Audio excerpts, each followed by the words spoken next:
Hi everybody, welcome. It's Thursday night, it's time to learn something. I hope everyone's doing fine. Here comes our guest star right here. Say hello. Hey, you have to see, this is the world's best physical trainer I've ever had. This is Lilly. So I've been doing exercises every day, and it is so cute because when it's time to do them, she comes to get me, which is about now. We usually do them 7:30 at night.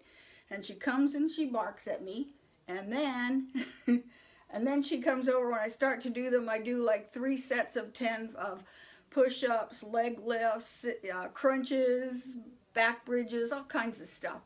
Not really hard, but you know, just to get this big old body moving again. So anyway, when she comes over, and as soon as I do the push-up, she sort of crouches down and sticks her nose to the floor. It's really cute. When I do my leg lift, so I'm on my side, so she lays on her side, lifts her legs up in the air. And for sit-ups and crunches, she lays on her back and sticks her legs up in the air. She only does it for 1 set because she gets bored. And then she goes sits on her chair. So this is Miss Lilly. She's rotten, but she's my sweetheart. So anyway, go on, Lilly, go see Daddy. So she's up here for bobbins. She loves bobbins. So I have finished the needle turn that we were talking about last week. So here it is, all finished. It's ready for quilting. So today we're going to talk about machine applique, and I'm not talking about machine embroidered applique. We'll do that next week. I'm talking about hand-guided applique where you, like regular sewing. Amazing. Okay. So couple things to do to prepare. We're going to talk about satin stitch, blanket stitch, a pin stitch, and a blind hem stitch. All those can be used. Of course, you can always use decorative stitches. You can turn the pieces of applique or do them raw edge. Either way, you can fuse them down. I don't like to use fusibles, whether it's under steam a seam. All of those have a tendency to gum up my needle. You know what I usually use. And my small little iron. Okay, this holds just as well. It's not permanent, it will wash out, because the problem I have a lot of times with applique is that it's too stiff and it gums up and it doesn't work well. This, you can wash it. If you decide that you want to go ahead and trapunto that applique, you can. You can quilt through it rather easily. So that's why I like to use this, because this is nothing but starch. And you know, if I'm going to find a way to use glue, I'm going to do it. Okay. So I'm just going to applique different shapes and how to handle the different curves and edges and angles and stuff like that. And you want to have it stabilized. You can either use a tearaway stabilizer. You can Terry'll magic it to death. This is a piece of, I don't even know, I think this is some kind of taffeta.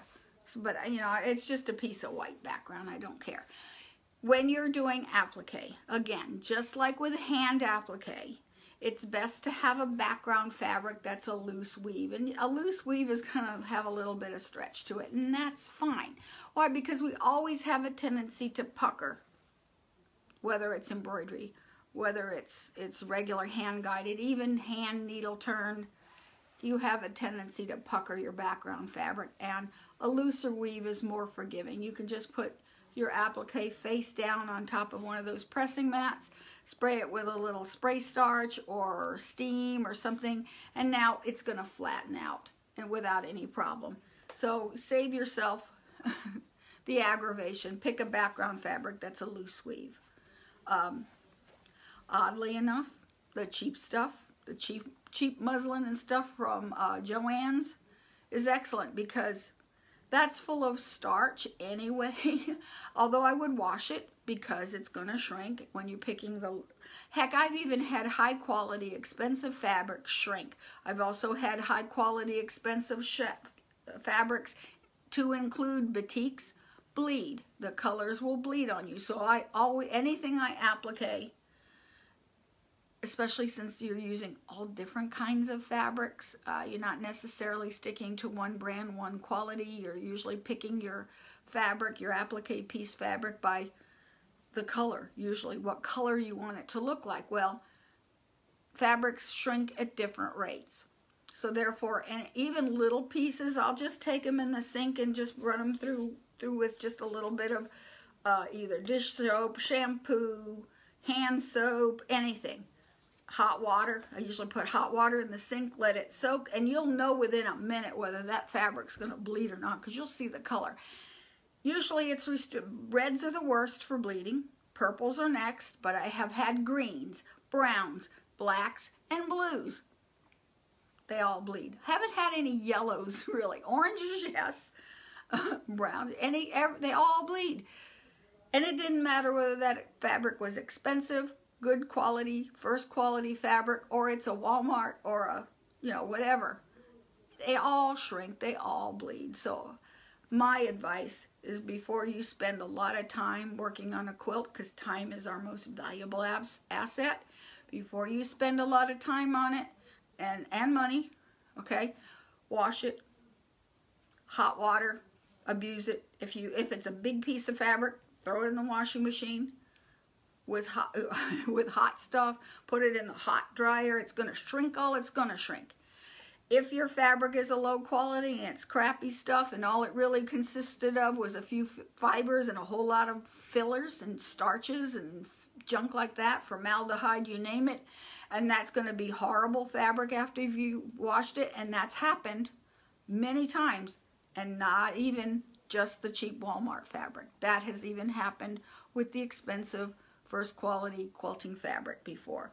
There, you think you're getting high quality, it's nothing but fillers and starch, and you go wash it and it's like cheesecloth. Ugh, horrible. But before you spend that most valuable asset, your time, into that fabric and that project, and then you wash it and then it looks like crap and you've wasted months of work, wash it first. You'll be a lot happier. You have a lot less disappointment. So ask me how I know. So I'm going to use glue. I have my pressing mat. You need to, if you don't heavily starch your background fabric or Terrell Magic it to where it's standing up by itself, then you have to use a stabilizer underneath of it when you're sewing. And you can use different things. You can use the dissolve away mesh, although the expensive stuff. You can use tear away stabilizer, bits and pieces of it, whatever you have. You can use bond paper. It's what we used to use in the old days. Before we had all this fancy stuff, I used to applique using regular typing. In the old days it was called typing paper. Now we call it bond paper. And that's what I'm going to use today. What's the disadvantages of it? It's linty. Okay, and it doesn't adhere. Well, I don't want it to adhere, but it's linty. And it makes a mess of your bobbin case. You know what? That's what we have brushes for. We'll take apart your machine and we will, and you just have to clean it out. It's also going to tear up your needles. Okay, but you know what? Use a needle that's iffy. Okay, if it doesn't work, throw it away. If it's an older needle that you know you used but you think it's still good, but it's probably not good enough to use on a silk blouse, use it. Okay, then throw it away. Or I don't throw it away. See the pictures up on the wall over there? Well, that's about the only one up on the wall. It's held up with an old sewing machine needle. Pound it into the wall. It makes a very tiny little hole, and you don't really have to spackle it much when you change things around. And it goes in without causing a lot of trouble. It goes in rather easily because you can give it a good shove, and then hammer it in. My clock and everything is hung up with pins. Things are hung up all over the house with my pins. So anyway, bobbin. You can use your embroidery bobbin thread, but you don't have to.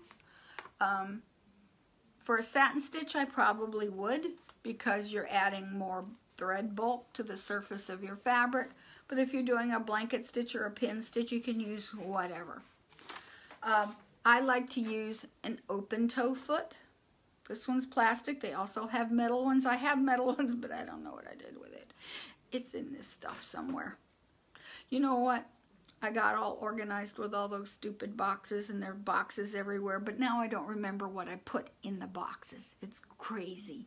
Well, I'll use white bobbin thread in the machine. So I'm just using regular standard white bobbin thread. The advantage to using white is if I'm dealing with a light colored background fabric, I don't have to be so careful as where the thread tails are if I'm using white. I've got my machine on. I've got red thread in the needle. It's just regular embroidery thread. What you want to use for your needle thread with machine applique actually depends on what you're doing and what effect you want. You can use embroidery thread. You can use a heavier thread like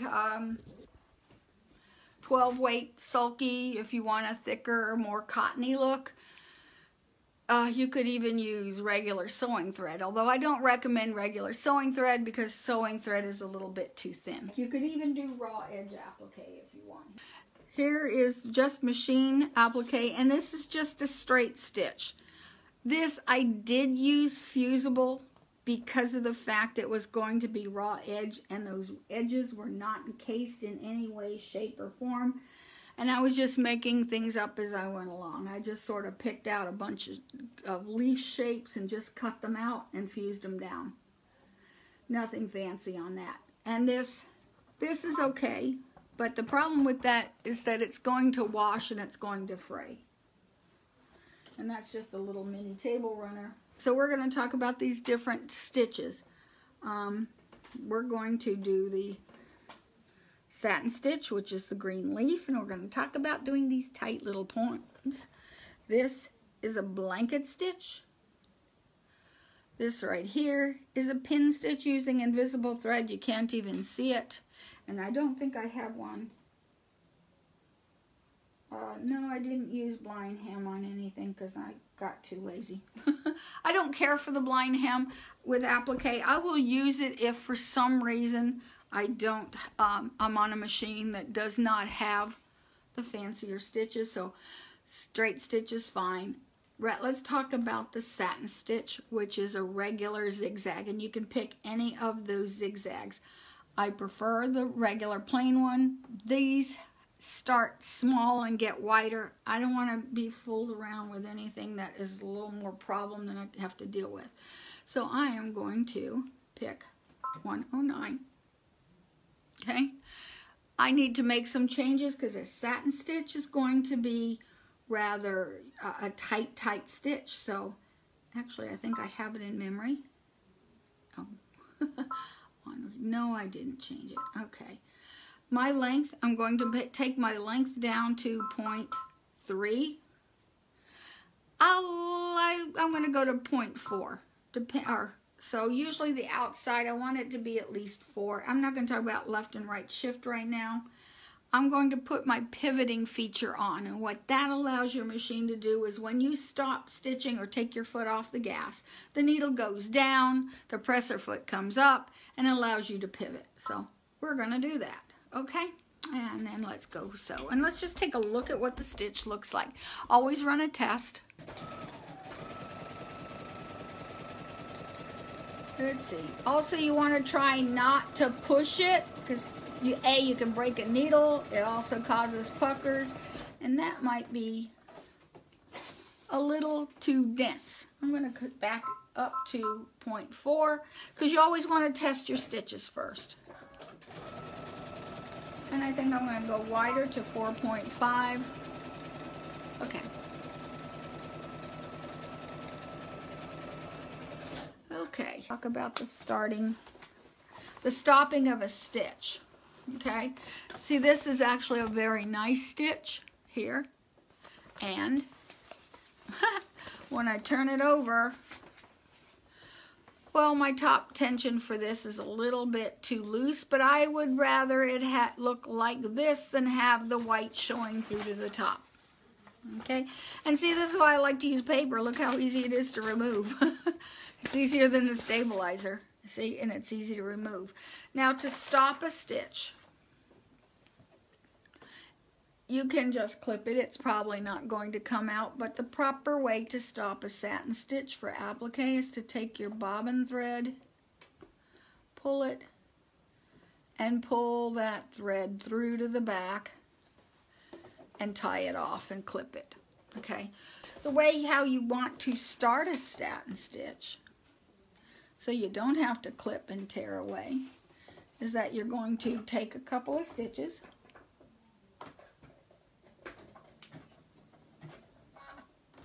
okay, you can leave the tail out the back, it doesn't matter, but take your leading stitch and stitch over it for a little while. That seals it in. You don't have to pull it up. And you clip it and continue on. Okay, to turn a right angle, take a little glue. You just glue the edges, put it down. Okay, now what I'm going to do is come over to, and I just heat set it down. It's not going anywhere. And see, it's fused down. Okay.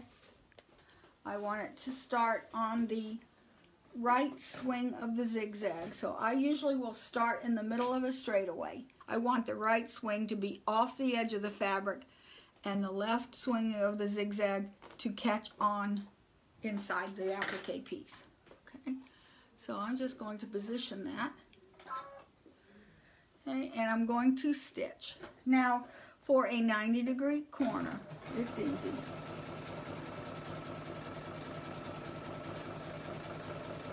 Okay, when I get near the end, just go really slow until the right swing is off the fabric and in that corner. See? Then I simply pivot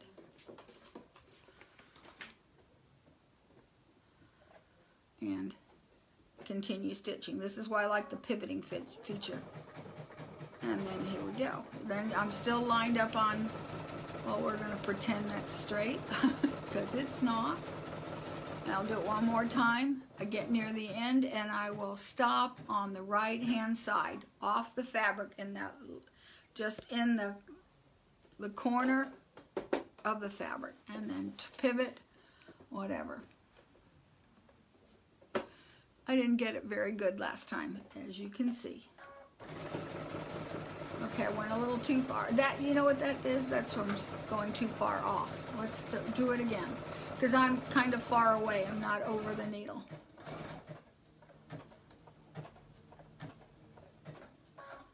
Okay, let's see if this helps. I do it right.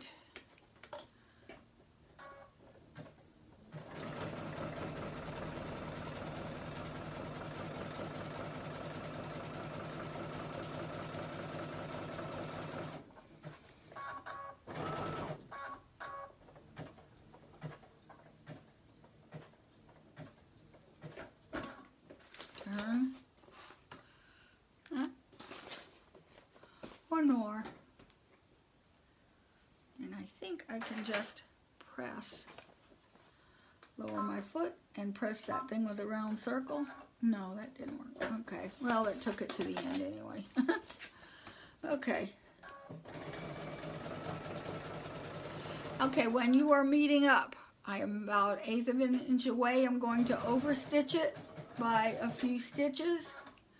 And most of the time I'm going to finish on the inside edge. So I will raise the needle, pull it out,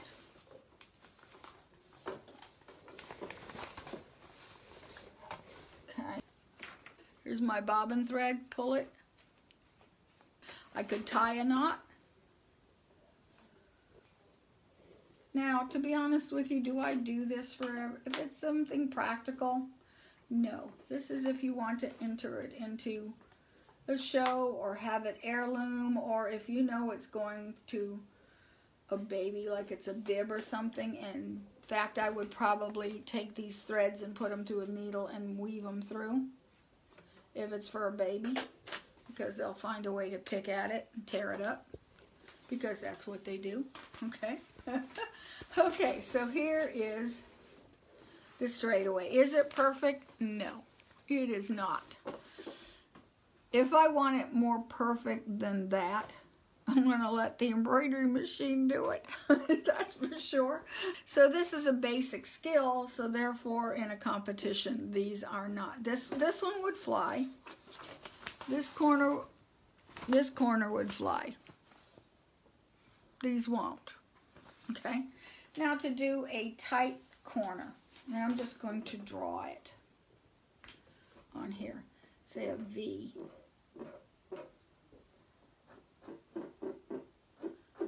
Like in a leaf or something. There's no way you can get, with this wide zigzag stitch, it to work right. In other words, it's going to leave an ugly, ugly lump at the end. So what you might want to do in that case is miter your corner. So I'm going to come over here, and this is my right swing of the zigzag, and I'm not going to do any backup or anything special here. Okay, I'm going to stitch along the outside. This is representing the outside of the fabric.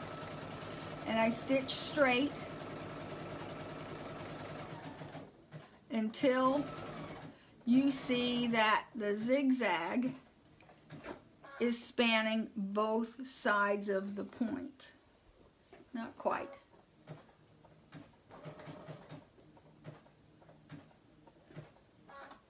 Okay, and I'm going to stop there because it is now crossing on the other side. Now what I want it to do is I want to line this up straight. I want the point of that V coming straight at me. And I can do one of two things. I can take the width of my foot and every couple of stitches lower it. So I'm going to turn that pivot off for this now. So I'm going to 4, and I am oh wait a minute, I take that back. I'm going to keep it at the ankle, okay?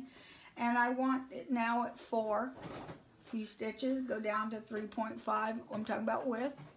About 2 stitches, go down to 3, 2.5, 2, 1, 1.5, 1, and 0.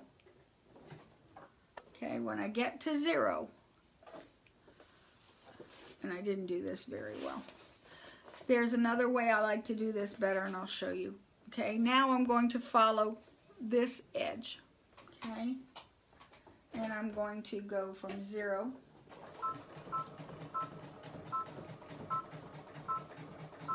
until I get to 4.5. And see, now I'm following the other edge.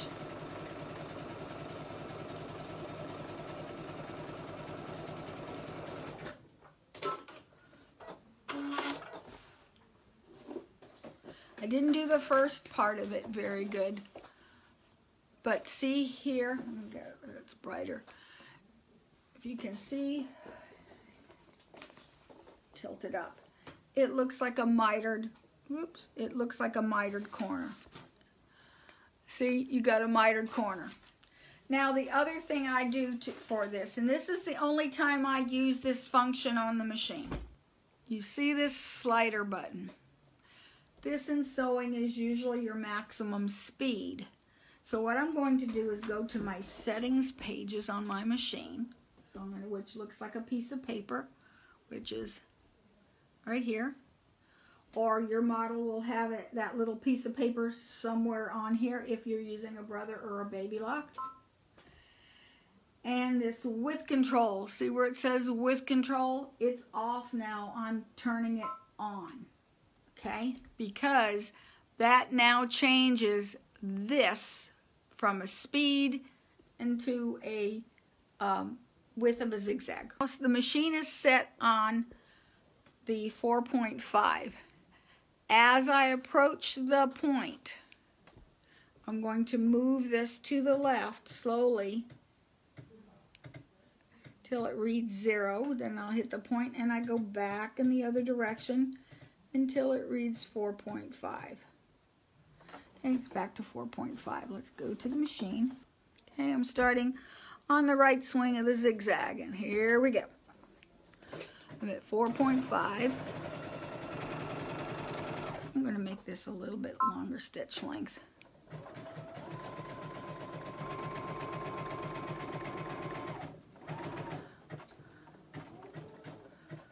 I'm getting close. more.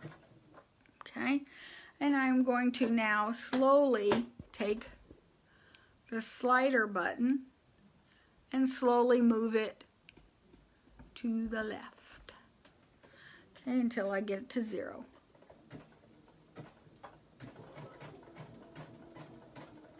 And I'm still following the swing of the right swing of the zigzag on the right hand side, okay? I'm going to turn this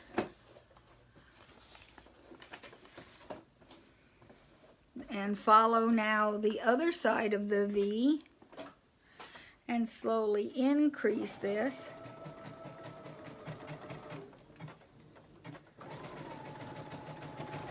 Too far.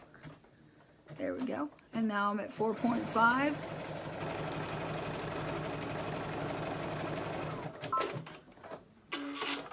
That should look, well, no, I didn't do so hot. Let me put that down to 0 again. Do this better. I'm at 0. I just need to move this a lot faster up. Whoa, up. There we go. It's a little harder to control than, but that's pretty pathetic. It's really awful. I'm going to try it one more time. That's really bad. Okay. Let me try this again. Okay, and just slow down here. My problem is I'm very heavy-footed, and therefore when I'm doing this, I tend to be too fast. Okay. Alrighty, there's my left swing. Okay, I'll try it one more time. I'll go fast to here.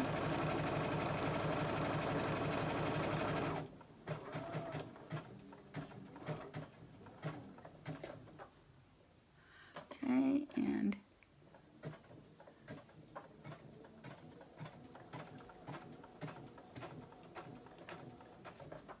okay, turn it. Follow this side of the V, and this time I'm going to move it up a little faster.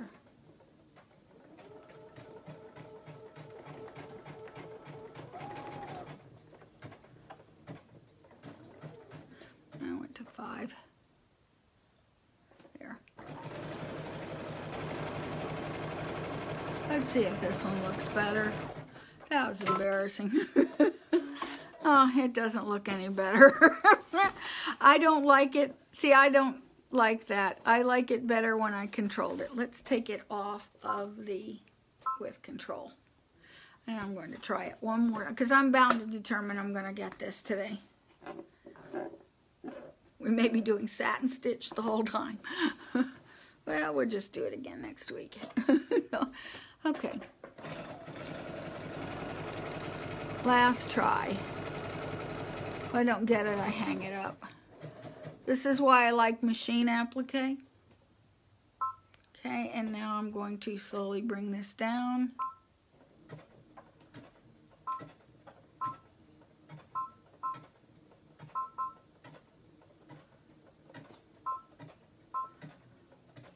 And 1.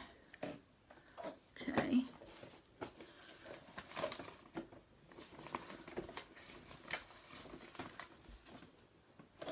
That's why I like needle turn, guys. Okay, and then 0, 0.5, 1.5, 2, 2.5, 3,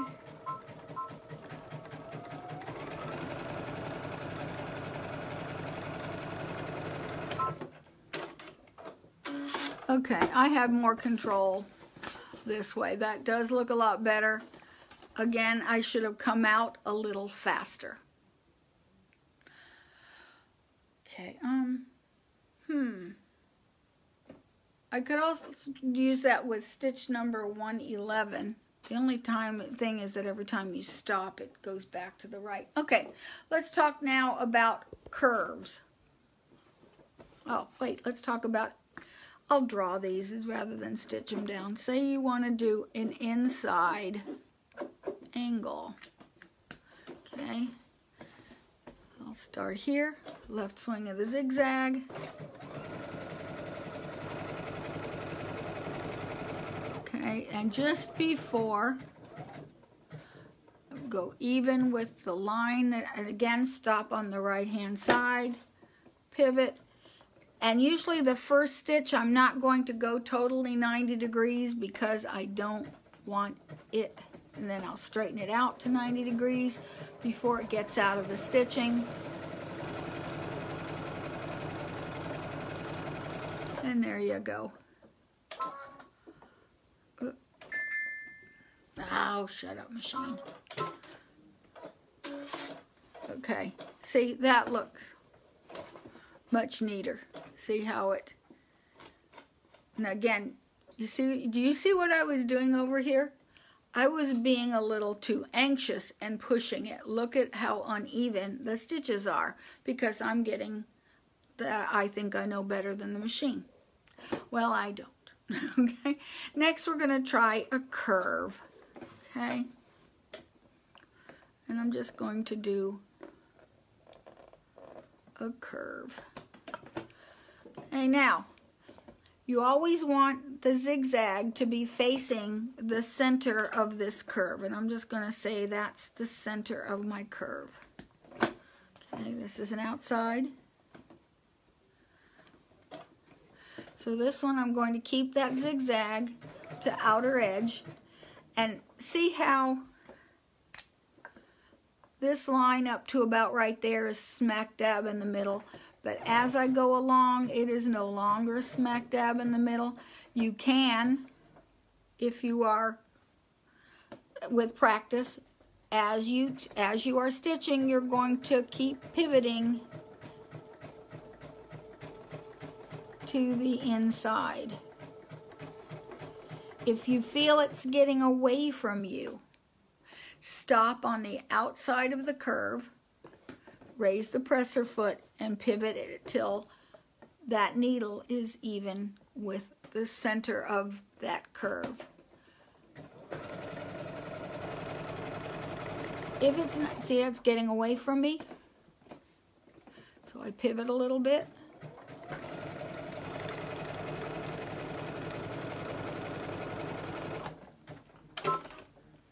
You want to learn to regulate your speed of your machine, because if you are turning too fast, like is over here, you get a gap.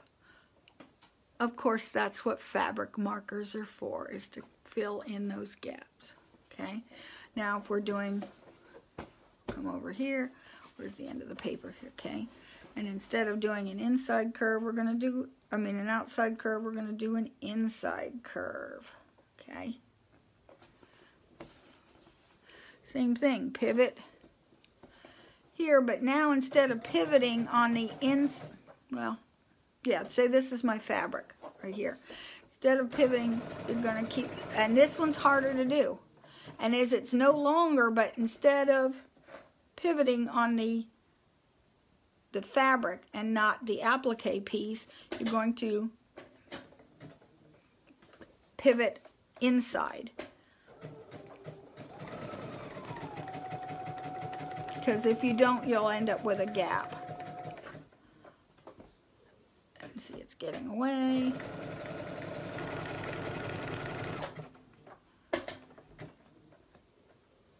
When you feel you're losing control, you pivot.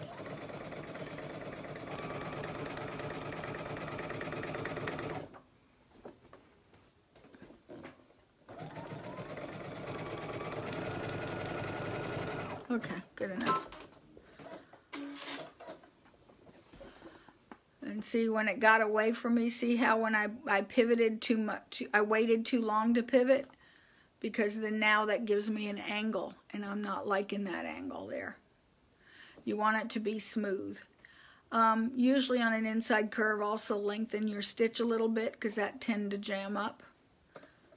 Okay, let's see, you got the shapes. Yep, okay. That's pretty much it for satin stitch. That's why a lot of times with satin stitch, leave it to the embroidery machine. It's much better. Okay, next we're going to pick a blanket stitch and test it, because you're never sure what that blanket stitch looks like. Nope, that's not it. Let me find it. Ah, heirloom. 2.03. Let's see what that looks like. That's one. We have a few of these to choose from. Okay, 2.04. This is 2.04. Oh, that's a real plain one. Let's see, I'll write that down. Let's see. 203, 204. We have so many to choose from, actually. And even if it's going the wrong way, remember we have a mirror image, so we can switch the sides. Okay, on 3, I have 3.04. Let's see what that looks like. Ugh. That one has got a heavy, heavy stitch. I don't like that one. It's 3.04. Although it could, if this is what I want it to look like, now I can change these distances. But if I want a nice heavy out stitch, that would be a good one. 3.04. What do we have in the quilting world? We have, let's see, Q12. Let's see what Q12 looks like, which is, I think, what I, yep, this is one of my favorites, is this. It's called the pin stitch.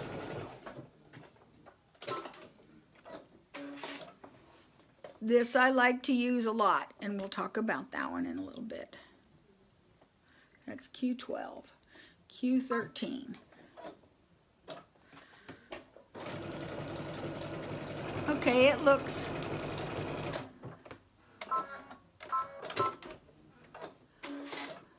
This is Q13. This one is very sparse. That would be a nice one if you had really thick thread, or this would be a good one if you are putting on that satin binding for blankets. That would be a good one, this Q13. It looks an awful lot like this Q02. I think it is actually pretty, the settings may be different, you know, as far as stitch length and stuff. Okay, Q14. Let's see what Q14 looks like.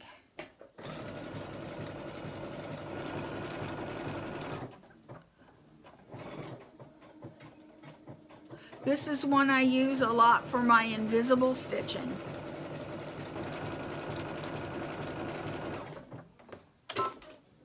It's a little heavier. Q14. Any more? And Q16. Okay, we got one more. I think that's the last one. Let's see. Forward, back, forward, side. Okay, that's identical. Very oh, I didn't change it. That's why it is identical, because it is Q14. That's why it looked exact. Okay, this one is the Q. Oh, I don't like this one. This has got multiple stitching on the blanket stitch side, so I don't like that one. So this is Q16. No, that's pretty much all of them that I have. I like this one, and it's the outline. How big of an outline do you want it to look? And that actually depends on how big the thread is, or how thick the thread is.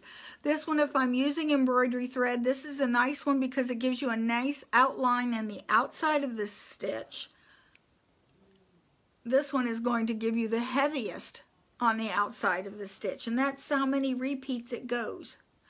So, yet I don't like that stitch. So that's where we play with stitch length. Ideally, the space between the two bars should be the same as its distance. So let's go back to that 203. Okay, and let's see, my length is 2.5. Let's go to 4. Or my width is 3.5. And my length, let's see how that looks. This is the same stitch with a different length and width. Yeah.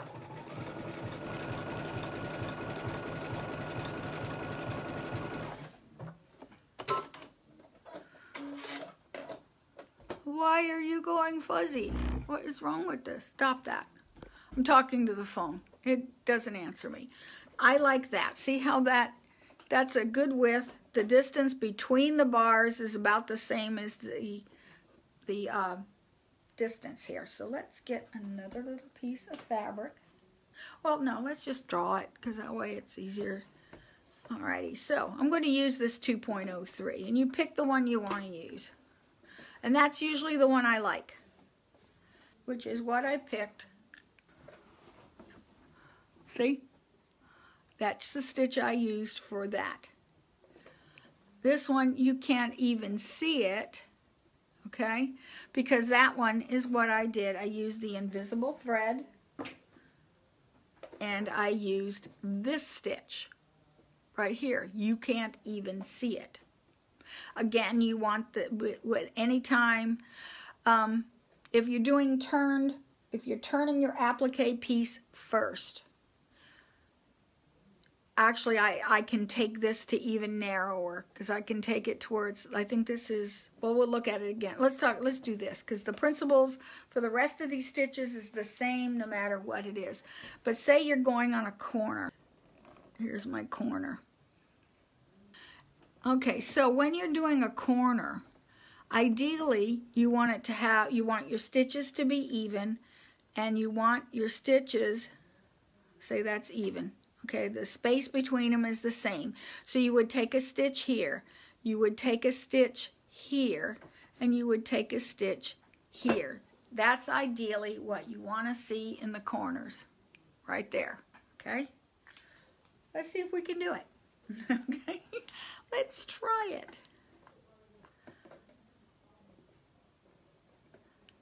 Okay, and I'm going to use this same stitch.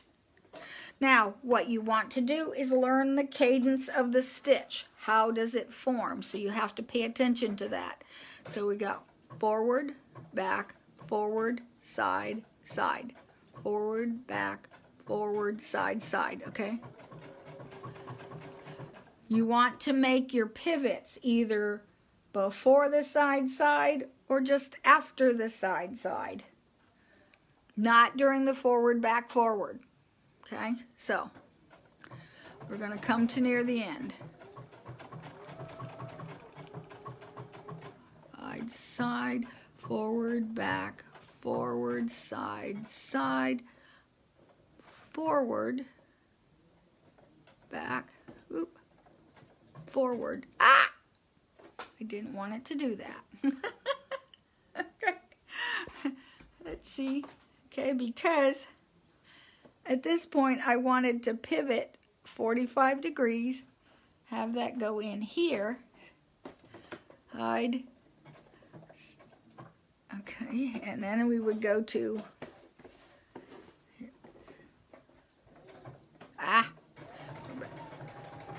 I'll turn again. Forward, right side, forward, back, forward, back, forward,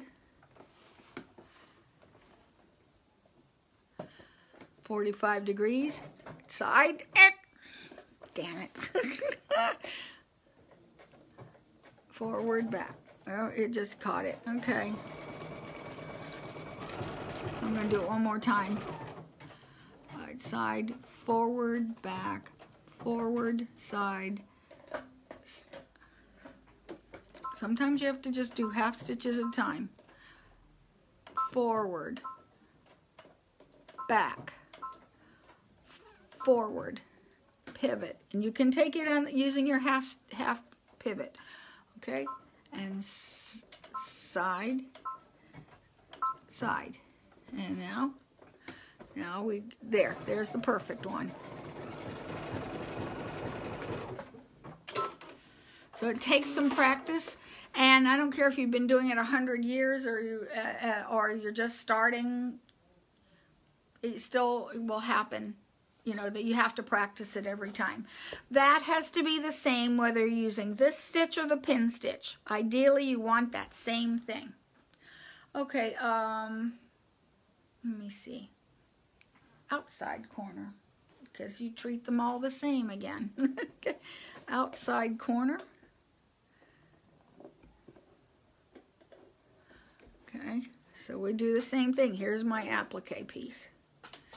Okay, but this time you want it to do the opposite. You want this to go on. That's ideally what we want to see on that inside corner. Let's see if we can achieve it.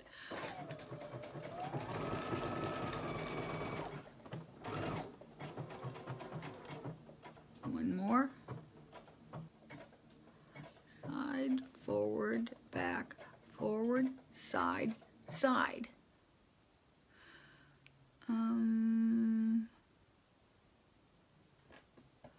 This one's not as easy to do. I would go scoot it back into that hole, the stitch before. So it would be forward, side, side. Well, we could go forward, back, forward, and then I would raise this to the inside.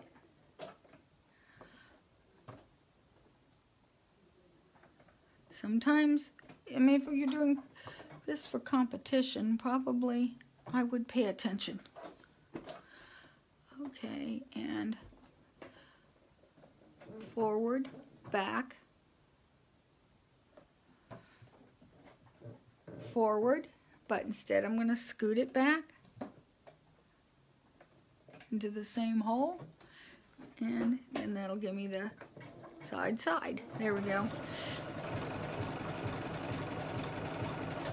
Again, let the embroidery machine do this. That's what I would do. Okay, and one more thing I want to show you is the curves. Okay, here's a, almost out of paper. Here's a curve and a curve. Okay. Hi, Lily. Lily's sitting here very calmly. She's my supervisor. You know what it is? She wants me to come do exercises.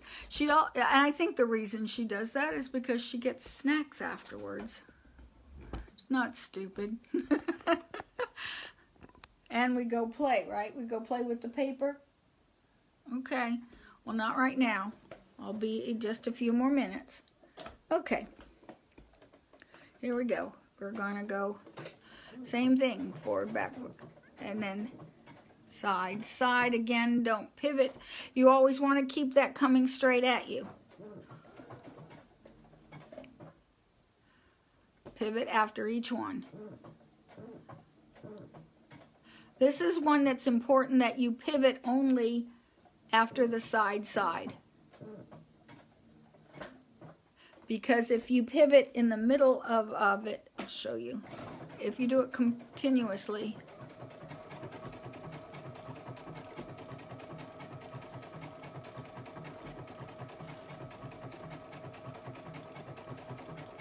yeah, see, it doesn't look nice. Oh, I don't have precision. That's not good. No precision. Here is where I was pivoting. Okay, after it did the side, side. Here I was just smoothly turning it. And it is anything but smooth. Not wonderful. Same thing if this was the outside here. Again, I would only pivot before or after a side, side. Forward, back, forward. Now pivot. Side, side, forward, back, forward.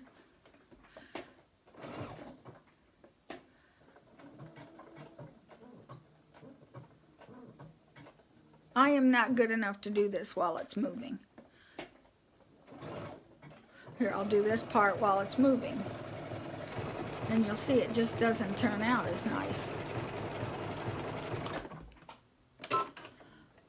Oops, sorry, I goofed the camera. Oh, that's a holy wreck.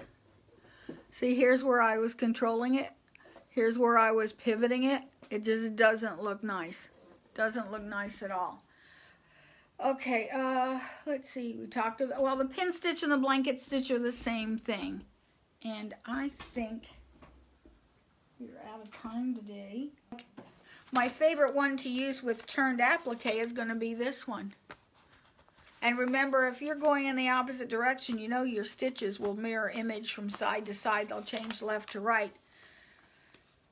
But although this one I have not, this one's kind of cool. I've not used this one before. It's almost got like a chain stitch.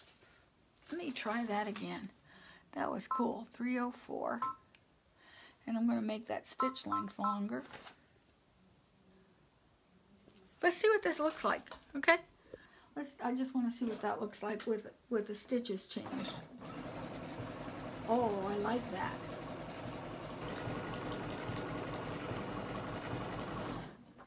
That would look good with wool. Let me go a little light. That says length is 4.0. Let's go 4.5. Yeah, that's nice. And remember, I can mirror image these stitches. Where is it? Here's a mirror image. See, I can make it go the other way.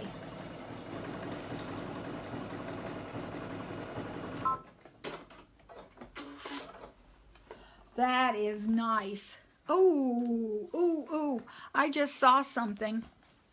This would look awesome with a wing needle. See how it makes holes? Because it goes through so many times that that is an awesome wing needle stitch. That would be great for heirloom sewing. Oh, I'm loving that. Ooh, ooh, ooh, how pretty. That would be great for lace edge joining. Lace joining. You know how you put lace on something? Especially on linen with a wing needle. See how it leaves holes? I like that. It's because it's going back and forth. Good Lord, I didn't even count them. How many times is this going back and forth? Let's see. One side. Forward, back. Forward, back. Forwards, back. Forward. Wow. 1, 2, 3, 4, 5, 6, 7. Okay, it overstitches it by 7 stitches. So that's why it's so neat. It's got 7 strands of thread in this, where these have 3. I'm liking that. That is neat. I'm going to play with that. I don't know what I'm going to do with it, but I like that. So, hey, it doesn't take much to make me happy. It really doesn't. So next week we're going to talk about machine applique, and I'll actually have a design for you. We're going to do one that's got the turned applique piece that is combined with embroidery, and it's my own design. I've been working on it so that you can get something see what it looks like with turned applique. But I like machine applique on embroidery machines because I can't stitch as well as the computer can. It's going to do everything perfect. So anyway, you guys have a great week. I will talk to you later. And next week was machine applique. It's good to see you. Happy sewing. Bye. Oh, if you have any questions, email me at waltzquilt@yahoo.com. That's WALTZQUILT@yahoo.com.